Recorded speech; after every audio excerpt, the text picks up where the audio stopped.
This is Democracy Now!, democracynow.org, The War and Peace Report. I'm Amy Goodman. As human rights activists plead with global leaders for immediate action, calling for an end to Israel's genocide in Gaza, Jordan's foreign minister met with U.S. Secretary of State Antony Blinken in London today and condemned the humanitarian catastrophe in northern Gaza, telling Blinken, quote, "We do see ethnic cleansing taking place, and that has got to stop," he said. For more, we're joined by Palestinian poet and author from Gaza, who writes in his new book of poems, "If you live in Gaza, you die several times." Mosab Abu Toha's second book of poetry is just out. It's titled Forest of Noise. His previous award-winning book of poetry, Things You May Find Hidden in My Ear, Poems from Gaza. Mosab Abu Toha is a columnist, a teacher, founder of the Edward Said Library in Gaza. His recent essay in the New York Times is headlined, "Gaza's Schools Are for Learning, Not for Dying." And his latest piece for The New Yorker is headlined, "The Gaza We Leave Behind." Mosab Abu Toha, it's wonderful to have you in studio safely here in New York, but I know that your heart and mind are in Gaza right now. Before we talk about your poetry, you have just come with terrible news for you and your family about what is happening there. Can you describe what you've heard just today? Thank you so much, Amy. Yeah, I mean, just you mentioned the airstrikes that took down 10 residential buildings. I was staying in that place with my wife and kids just before we had to leave for an UNRWA school to stay in a shelter there, and before I was abducted by the Israeli army. And this morning I looked at the names of some of the people who were killed in that airstrike, and I see 19 names from the same family, including Fathi Abu Rashid. I mean, a temporary neighbor. I mean, we had Fathi as a neighbor for a few days before we had to leave the neighborhood. And now I read that this neighborhood, where I was staying with them, was bombed. So she was killed along with some of her children. And this is the case of so many people. I'm not sure if you can see this. This is the list of the whole family. And for example, you're holding up a list of what, some 20 names? Yeah, 20 names, including Fathi, the grandmother, her children, and her grandchildren. And I look at for example, I read this every day. So there is Muhammad Salman, his brother Yusuf, Islam, Sama, Aya. So 5 brothers. And then there is Mahmoud Fathi, the son of Fathi Abu Rashid, and his wife and their children. So I've been seeing all this all the time.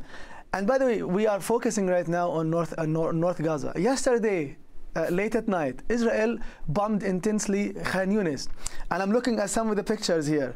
These are the photos of the children who were killed yesterday. They just were able to withdraw the bodies of these children after the Israelis retreated from the area. So, that was today. I learned about this just half an hour ago. And then I went to the local news channel in my city, Beit Lahia, North Gaza, and I saw the picture of my neighbor, Ayman Abu Layla. This is his photo. He was killed this morning while he was trying to get some water from a tap in the street. Ayman, to honor his memory, he was the principal of the Oni Agricultural College in North Gaza. And he was trying, by the way, he lived just a few blocks away, and he wanted to move to stay with his brother because there are some friends and some neighbors who are staying there. So he wanted to be close to the people who are there. But he was killed, and his son, my wife just told me, because she was on the phone with her mother and father, who are trapped right now in Beit Lahia.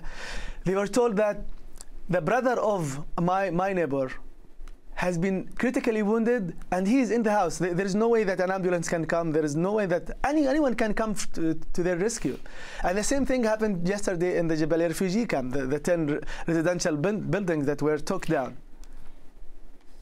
Mosab, last night, I saw you at the Brooklyn Public Library, sold out to hear you speak about your poetry. And you said at the beginning, I saw your wife and your 3 little children, but that hadn't been the plan.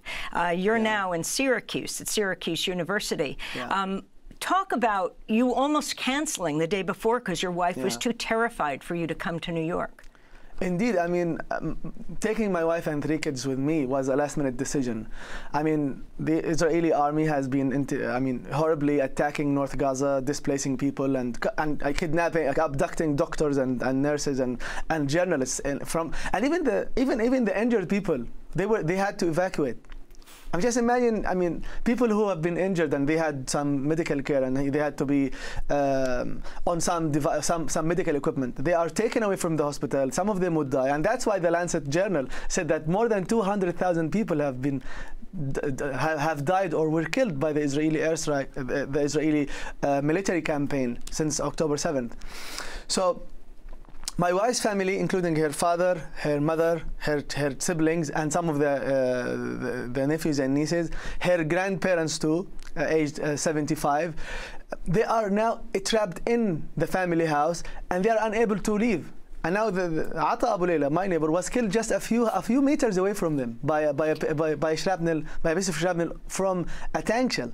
So she worries that if I'm away from her and she gets some terrible news like today's news, she would die from pain and grief. So she wanted me to be with her, and I told her I couldn't cancel, you know, the event at the Brooklyn Public Library and also my event today at NYU. So I said, okay, you come with me. And now she came with me, as if this would, I mean, I don't say that I would make her feelings better, because I too have family in Beit Lahiya. I have a young sister with 3 children. The youngest is 2 years old. And I haven't talked to her for about 10 days. It's impossible to get in touch with my sister. I don't know how she's surviving or whether she's alive at this moment. You wrote on social media 6 days ago, I write with a heavy heart that my cousin Sama, 7 years old, has been killed in the airstrike on their house, along with 18 members of her family, which is my extended family. Yeah. For our TV audience, we are showing an image of Sama right now. Yeah. Tell us who she is. So Sama is one of the 5 children of my aunt Asma, who was also injured. The mother, I mean, in the house. Sama was staying with her parents, with her siblings, with her grandmother, who happens to be my grandmother's sister. And I used to call her grandmother because my grandmother passed away when I was very young. So my grandmother's sister, with 2 of her daughters and her grandchildren, and 2 of her daughter-in-laws and the grandchildren are still buried under the rubble until this moment. So Sama was killed in the airstrike. And the only reason why my aunt and her other children, or even though they were wounded, the only reason why they were not killed is that they were staying close to the door, because the bomb, when it falls, it usually hits the middle of the house. So my aunt Asma survived the airstrike with some injuries, along with her husband and 4 other children.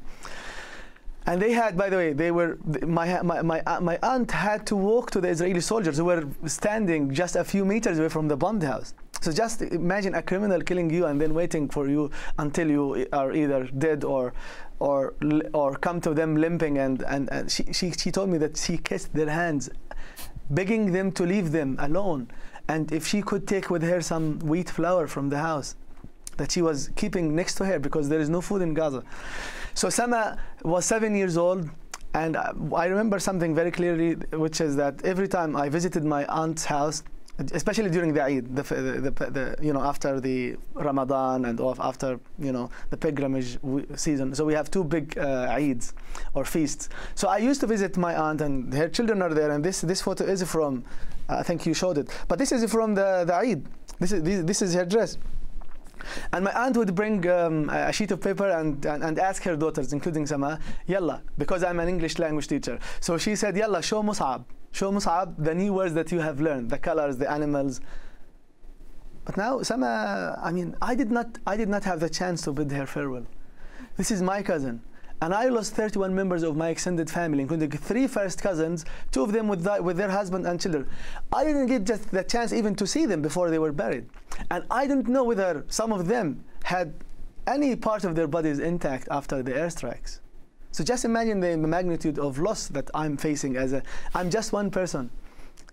Some other people lost all their families. And we know about the new term, wounded child, no surviving family. About more than 2,000 children had the same case. They were the sole survivors of their family. I mean, what future is awaiting them? No one is asking this question. Mosab Abu Toha is an award-winning poet and author. He has a new book of poetry out. It's called Forest of Noise. Your descriptions now make me think of your little son. You came with your 3 children yesterday. Can you read the poem about your son and your daughter? Yeah, sure. So, by the way, this poem was written after May 2021 attacks. So my son Yazan was about 5 years old. My daughter Yafa was 4 years old. And this is about them. Now, this is very important because you just said this is written in May 2021. Yes. Half your poems in Forest of Noise are before last October Exactly. 7th, Yeah. and the other half after. Well, I mean, this tells you and others a lot of things. So this poem could be written today. And if it was written today, there are so many things that would not be present here, because this current genocide is so different from any other wars that Israel launched against the civilian population in the Gaza Strip. My son throws a blanket over my daughter. Gaza, May 2021. At night, at home, we sit on the floor, close to each other, far from the windows and the red lights of bombs. Our backs bang on the walls whenever the house shakes. We stare at each other's faces, scared yet happy that so far our lives have been spared. The walls wake up from their fitful sleep, no arms to wipe at their bleary eyes. Flies gather around the only lit ceiling lamp for warmth in the bitter night, cold except when missiles hit and burn up houses and roads and the trees. The neighborhood next to us, where Yazan learned to ride his bike, scorched. Every time we hear a bomb falling from an F-16 or an F-35, our lives panic. Our lives freeze somewhere in between, confused where to head next. A graveyard, a hospital, a nightmare. I keep my shivering hand on my wristwatch, ready to remove the battery if needed. My 4-year-old daughter Yafa, wearing a pink dress given to her by a friend, hears a bomb explode. She gasps, covers her mouth with her dress's ruffles. Yazan, her 5.5-year-old brother, grabs a blanket worn by his sleepy body. He lays the blanket on his sister. "You can hide now," he assures her. And I have a video of that. It's on my phone. I took a video of my son throwing a blanket. That's how I couldn't forget this moment. Now, your kids know the hospitals in Gaza that we were just describing. Yeah. Tell us, to humanize Kamal Adwan Hospital, Al-Auda Hospital. Yeah, I mean, by the way, Al-Auda Hospital, so Kamal Adwan is run by the Gaza Health Ministry. The Al-Auda Hospital is run by the Palestinian Red Crescent, which is an NGO. And the Al-Auda Hospital is dedicated mainly to the people who cannot afford to pay health insurance, and many of the pregnant mothers who go to UNRWA clinics are referred to Al-Auda Hospital to give birth there for free. So it's a hospital not only for the patient, but also for the pregnant women to give birth. My sister Aya, 35 years old, is pregnant and she's about to give birth, and there is no hospital close to her. So I don't know what she's going to do. Kamal Adwan Hospital is the main hospital in Beit Lahia and also in Beit Lahia project. And in the past few years, it was turned into a children's hospital. And I used to take Yafa and Yazan to that hospital when they feel sick, when they have fever, when they are injured. And I have many friends who used to work as nurses there. And I know Dr. Mosab Abu Toha, who is the head of the Kamal Adwan Hospital right now, who we watched just a few minutes ago. I mean, he's very helpless. I mean, I use this in my language. I say that the situation in North Gaza, in Beit Lahia or North, is catastrophic. I mean, how many times did I use the same word? I mean, sometimes I want to stop writing because I'm repeating the same word, even though the situation is worse. So I mean, the language is helpless. I mean, I use the same vocabulary after October 7th to describe the situation in North Gaza, in Beit Lahia. I said we had no water, no food. That was October 12th. And now we are October 25th, 2024. So a year, I mean, does the language help us? Why does the world make us feel, I mean, helpless? I think, I don't like this as a human being. We have never stopped shouting and screaming and showing our pictures and videos. Can you remind our viewers and listeners who may not have seen you on Democracy Now! First, soon after October 7th, we talked to you in Gaza. We then talked to you, or spoke to others about you when you were taken by the Israeli military. Then when you were released and made it with your family to Cairo, we spoke to you. Yeah. We spoke to you in South Africa, and now you have come to the United States. But take us on that journey, how you got out, and remind us what happened when you were separated from your family and taken by the Israeli military. So, Amy, that interview that you did with me, it was October 12th. I can't forget the date because that was the last day I was in my house. I just finished my interview with you on October 12th. I think it was 3 p.m., which is 8 morning. Yeah, I even didn't pay attention to the time. New York time. Yeah, I mean, by the time I finished my interview with you, I went down. My father and mother, and my brother Hamza and his children and his pregnant wife, my brother Muhammad and his wife, my sister Aya with her children who is now pregnant, my sister Saja and my sister Sundu. So about 25 people were in the house with me. So I went down and I found my father and my mother packing their bags. And when I talk about bags, I talk about children's school bags. We don't have suitcases, by the way, which is something that many people don't understand why. Because we don't have airports. We don't need suitcases. We travel with our backpacks. My children's kindergarten backpack, I stuff it with some clothes, and I put some water bottle there. So I found my parents packing their bags, and I asked them, where are you going? And they said, you know, the Israelis just dropped some leaflets ordering the residents of Beit Lahia, about 90,000 people, you know, to evacuate. And that was the first time I found my parents, you know, leaving. And then I went upstairs. I didn't know what to take with me. I only took with me the only copy that I had of my first poetry book. And I took a bottle of water and some clothes for my children. And then we went to the refugee camp. And do you know where we stayed? We stayed in the same neighborhood that was bombed yesterday, where 150 people were killed. And I just told you about the names of the people who were killed, including Fathi, who I now remember that we got 1 hour of water from the tap when we were in the camp. And Fathi would tell the neighbors, the water is on, fill your buckets. So I remember here. And then when the bombing got intense in the refugee camp, we thought of going to an UNRWA school, which is just a few hundred meters away from the neighborhood in the camp. So we stayed in a school shelter in Jabaliya, which was later raided by the Israeli army. And by the way, a few days ago, the Israelis again visited that school, took the men out, and they have abducted so many, including my wife's sister husband. He's a brother-in-law to me. So they took him, and one reason he stayed in the school, he's a nurse. He couldn't leave the refugees in the school without any nursing person. So he was abducted, and he's left with 3 children. The youngest was born after October 7th. So when the bombing got intense, I had to leave the school with my wife and kids, especially because we had the chance to leave Gaza for Egypt. And on the Salah ad-Din street, which was described by the Israelis as a safe passage, I was abducted by the Israeli soldiers. I was handcuffed and blindfolded, and before that I had to remove all my clothes. I was naked for the first time in my life. And under gunpoint, 2 Israeli soldiers were pointing their guns at me and the person next to me.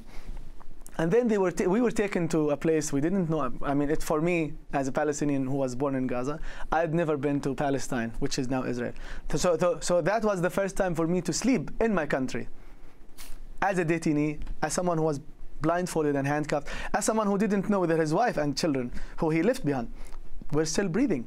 Just imagine, not only was I taken and blindfolded and handcuffed and beaten and harassed and insulted, they kept saying bad words in Arabic to us. These are the only words they know in Arabic, insulting words. But also I did not know whether my wife and kids, from whom I was separated, were still breathing, whether they went to a place that is safe. because there is no place that is safe. Why? Because when there is occupation, there is nothing that's called a safe place. And I had also to worry about my mother and father, who I left behind in the refugee camp, and my siblings and their children.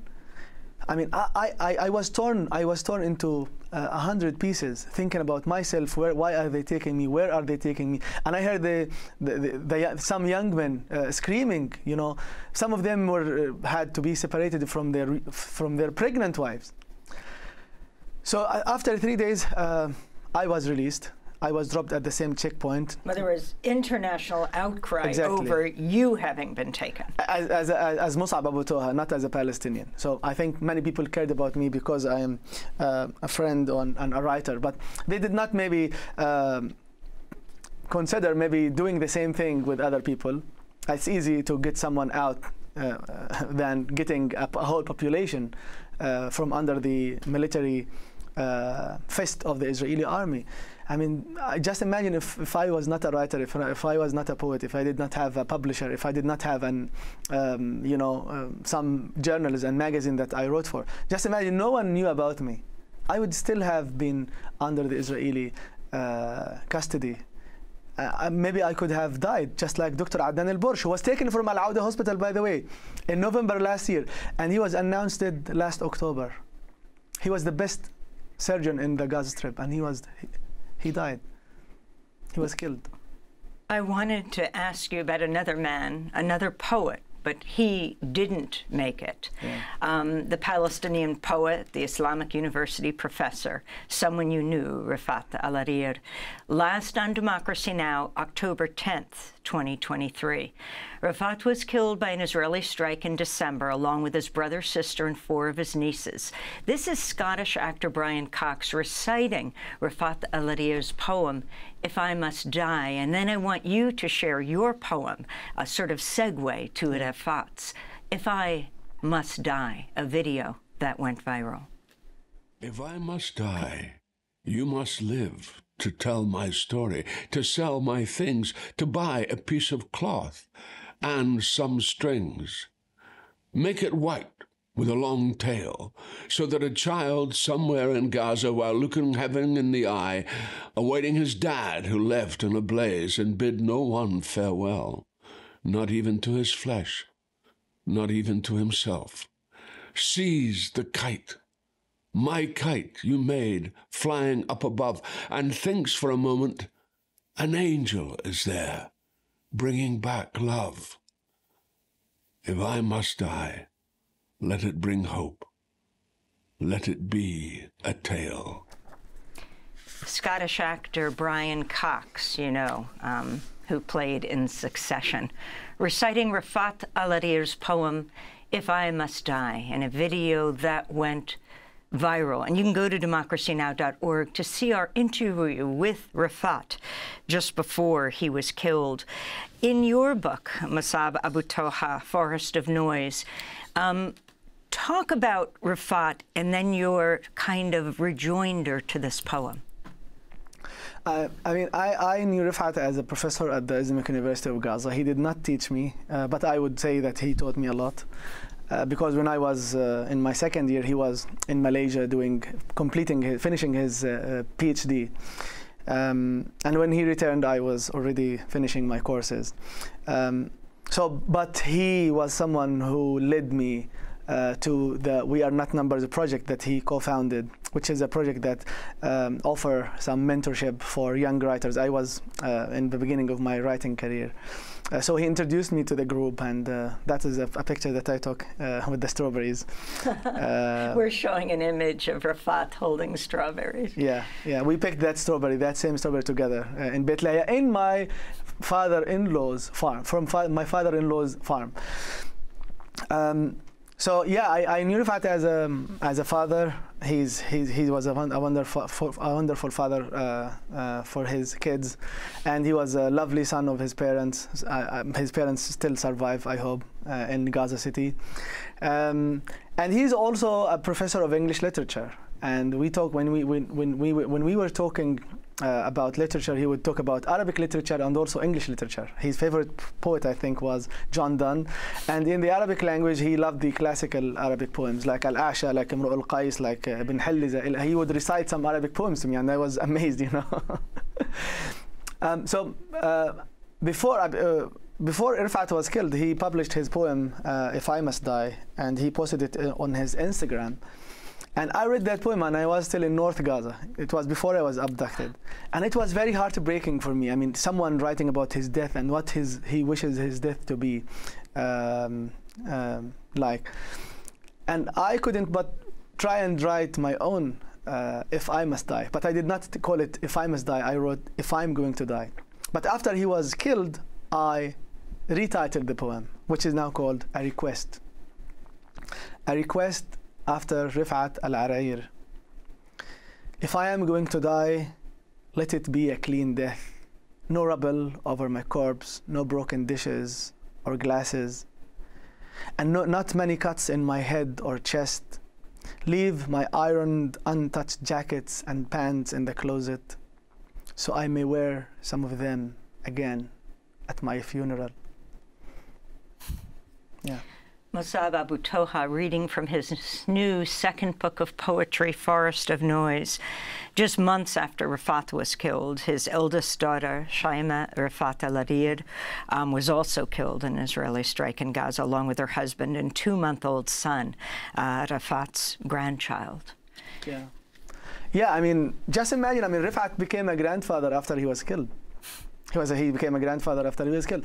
And I mean, something that breaks my heart, just as it must break everyone's heart, is that when someone is killed, they even don't know who was killed with them.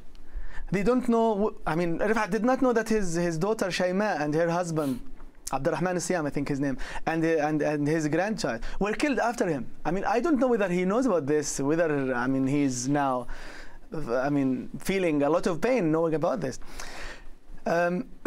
So it is a campaign of killing the father, the mother, the sister. I would call this not only a genocide. It's not only a genocide against a people, but it's also a genocide against families. Because when you look at the names of the people who are killed, you see the name of the father, the mother, the children, the grandchildren. It's not about killing 5 people from the street or 5 people in the mosque or the school. It's killing a whole family. When I tell you that I lost 31 members of my extended family, I talk about 2 first cousins with their husband and their children. I'm not talking about my cousin, no. Her husband, their children, the youngest 2 or 4. Mosab, can you look into this camera and share your message with the world, what you want the world to take away right now about what's happening in your home in Gaza? I mean, if the world cannot really help us, I hope that they will not continue to support the oppressor. If you can't really stop this, why don't you just go away?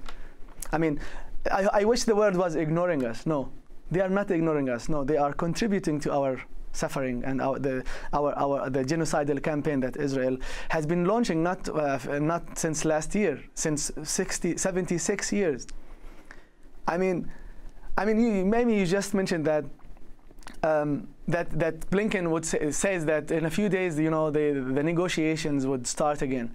I mean, why don't you say the same things about sending the weapons to Israel? Why don't you say, oh, in a few days we will try and send the Israelis some new weapons? Why don't you take your time and think about what these weapons are going to do? Why does it take time to resume negotiations and force the Israelis to stop their killing of my people? Why does it take time? Why is it difficult to stop this, but it's easy to send more and more weapons? Just leave us alone. Your choice of a last poem to share with our audience around the world. Would you like to share The Moon or Right or Left or Under the Rubble? Oh, Under the Rubble is long, so I would just go with Right or Left, which is a poem that I wrote for one of my friend's sisters. My friend himself was killed with his parents, with 4 of his sisters, with his 2 children. So the only survivors were his wife and 2 other sisters. So the body of my friend Ismail Abu Ghabin, the body of his sister, 16 years old, and his father are still under the rubble. So I wrote this poem about the bodies that remained under the rubble, the body of his sister. Right or left? Under the rubble, her body has remained for days and days. When the war ends, we try to remove the rubble, stone after stone. We only find one small bone from her body. It is a bone from her arm. Right or left? It does not matter, as long as we cannot find the henna from her neighbor's wedding on her skin, or the ink from a school pen on a little index finger.